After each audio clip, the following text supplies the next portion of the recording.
block mo na siya kaibigan, pero andyan pa rin siya nakasunod sa iyong Facebook account. Ito yung mga kaibigan natin na paiba-iba ang kanilang pangalan sa paggawa ng Facebook. Pero ang kanilang mga ginagamit na mga contact number, mga email, ay isa lamang. Hindi natin mamalayan kaibigan kasi nga pwede nga mag-alias ang isang tao doon sa Facebook. Pero hindi pwedeng palitan ang kanilang mga bio info doon sa Facebook kagaya ng phone number at email. At nalalaman ito ni Facebook.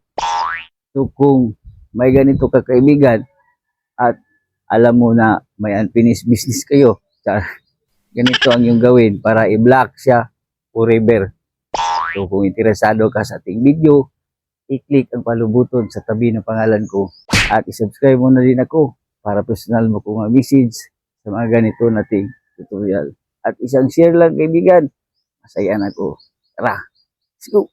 Gandang buhay sa lahat mga kaibigan. Sana'y nasa mabuti kayong kalagayan. Okay, ganito ang yung gawin kaibigan para matanggal o ma-block forever na ang tao na palaging nag-i-stalk sa iyong account. Salamat nga pala sa ating mga kaibigan na patuloy sumusuporta at nagbabiral na ang ating page. Ito po ay aking page.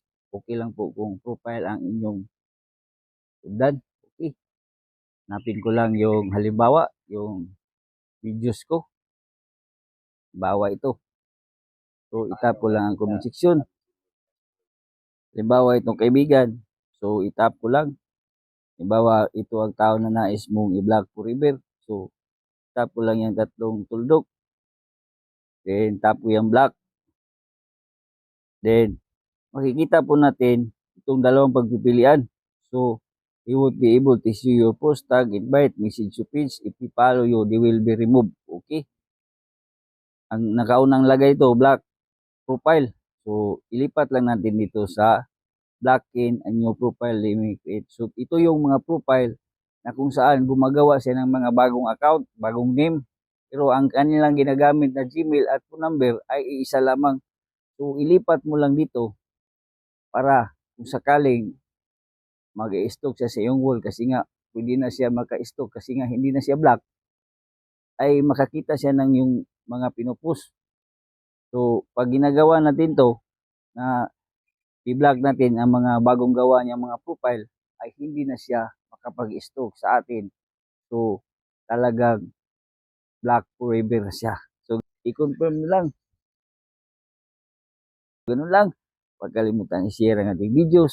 Isang share lang, masaya na ko. Tandaan ang kalaman ng kayamanan. God bless sa lahat sa ganun lang. Huwag kalimutan i-share ang ating videos. Isang share lang, masaya na ko. Tandaan ang kalaman ng kayamanan. God bless sa lahat sa